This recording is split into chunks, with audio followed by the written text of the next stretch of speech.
So, if it isn't God's will that everybody be healed, and we looked at that yesterday, if you haven't seen that, go back and look at the video from yesterday, then what purpose could God possibly have in illness? And what perspective can we take towards illness? And there are a number of things that we could consider. We'll look at a couple of these. We start over in 1 Corinthians 12 again, looking at the fact that we're looking at gifts of healings because our study has to do with the Spirit, and in particular at the moment, the fact that He's given gifts. And at one time, He gave the gift of healing to people, that they could actually touch a person or speak and the person could be healed. And I believe we're trying to make a case, although briefly, for the fact that I believe that gift is not functioning today.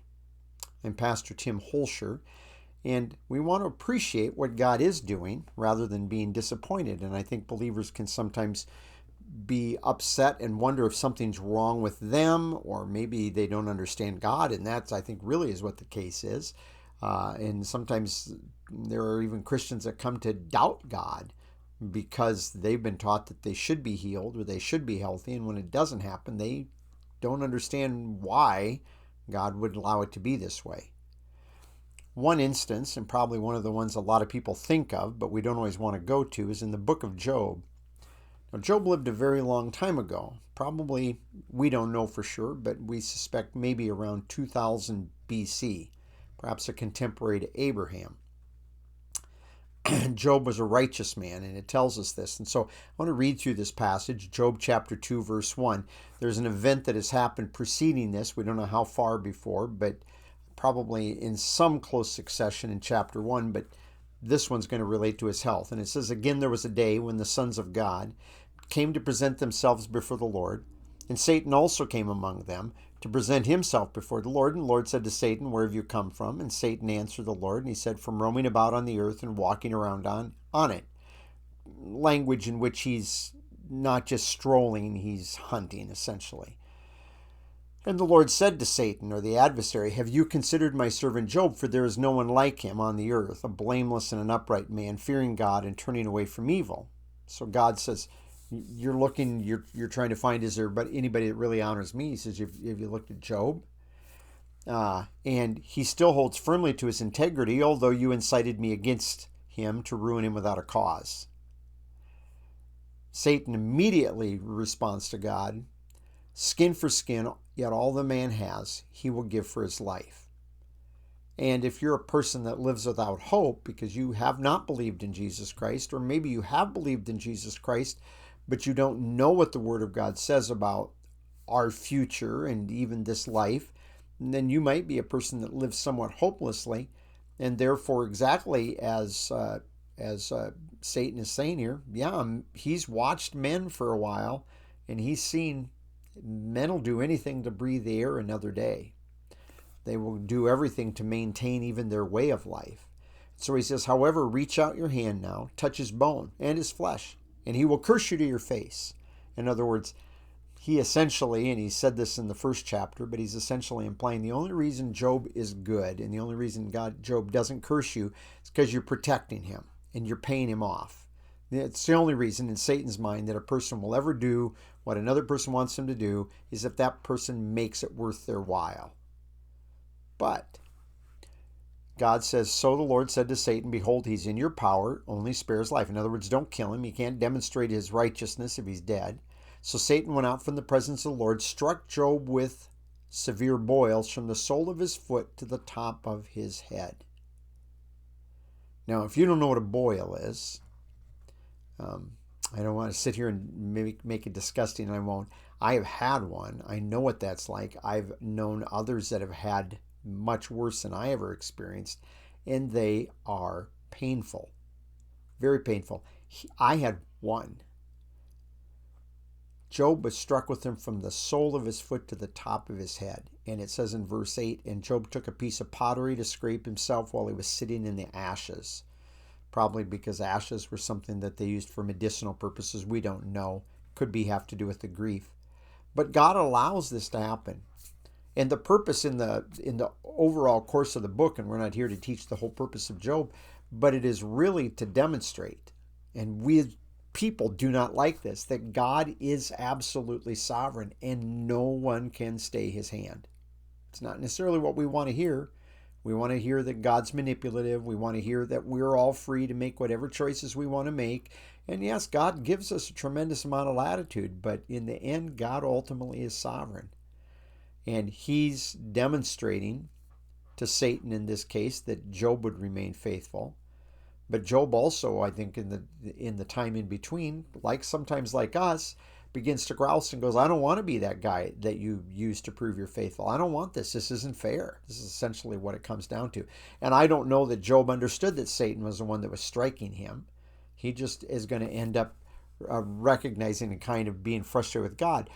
But the reason I say this is a prelude to going to 2 Corinthians 12, where we were yesterday, where Paul asks the Lord 3 times to take away this thorn in his flesh, probably the marring of his flesh, and maybe perhaps a problem of visibility, but perhaps just that his features have been really messed up.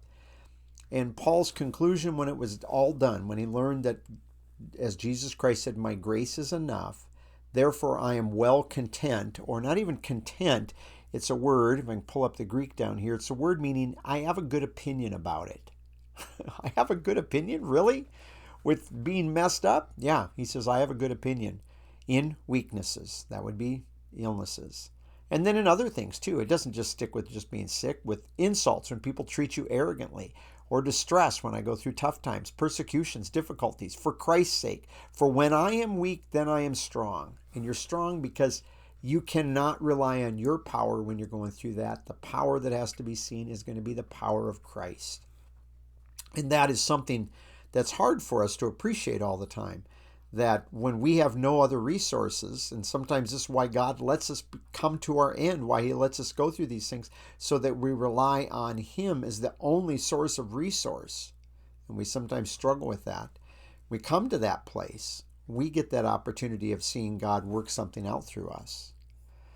Another part of this, and we're just going to tie this in, this is in the larger category of tribulations or pressures, but Paul says, I'm going to boast, this word exult here is our word for boast. I'm going to boast then in our tribulations, knowing that tribulations bring perseverance, or we used to translate this word patience, has the ability to maintain proper character while you're under a adverse circumstance. And perseverance produces proven character. How does a distance runner eventually achieve good times and distance and winning races? By putting themselves through the paces, and it's hard work, and they're going to be sore, and it's going to put demands on them. That's what they're going to do, and that's going to come back to perseverance, but the result in the end is proven character. And it happens the same thing. God's maturing or growing us in this process. And all of this should be put in perspective just very quickly with a couple of statements. He says, this is James chapter 4. He makes a similar statement in chapter 1 about grass, which we're going to take it from Peter. But here he says in 4:14, yet you do not know what your life will be like tomorrow, for you are just a vapor, appears for a little while and vanishes away. I think that puts things in perspective when we go through suffering and we go through hardship. Our lives seem very long. You live 80 years, 90 years, 100 years. That seems like a long time. In light of eternity, it's a vapor. It's a very cold morning when you breathe out and you get that vapor that comes from your breath, and pretty soon it dissipates. You can't even tell it was there. And he says, in light of eternity, in light of the larger scheme, that's what our life is like down here. It's so quick, and it helps put that in perspective. Peter quotes from the Old Testament where he says, all flesh is like grass, and all its glory like the flower of the grass. The grass withers and the flower falls off. In other words, it's not here very long. It's very short-lived. If it's in the wild, it lives a season, dries up, burns down, it's done. Puts in perspective our life. But when we look out into eternity, one of the promises we have in Revelation 21:4, it says, and he will wipe away every tear from their eyes, and there will no longer be any death.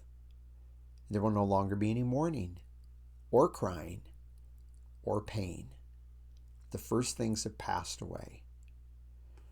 Does that promise of eternity put in perspective our dealing with sufferings that we have in this present time?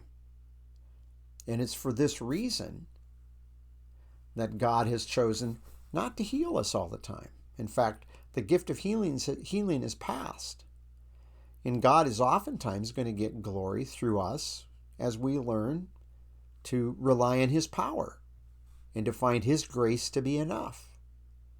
And I pray that oftentimes. You might think that if a person in our church is sick, that all I say is, God, help make them better. And I usually do ask for His mercy that way, but even more so, I want them to find God's grace to be enough as they go through their illness or their chronic illness or maybe their terminal illness. Because all of us have that opportunity as a believer to live even the days of pain and sickness, having a good day in the Lord and doing so to the glory of the Lord. Thank you for joining me today.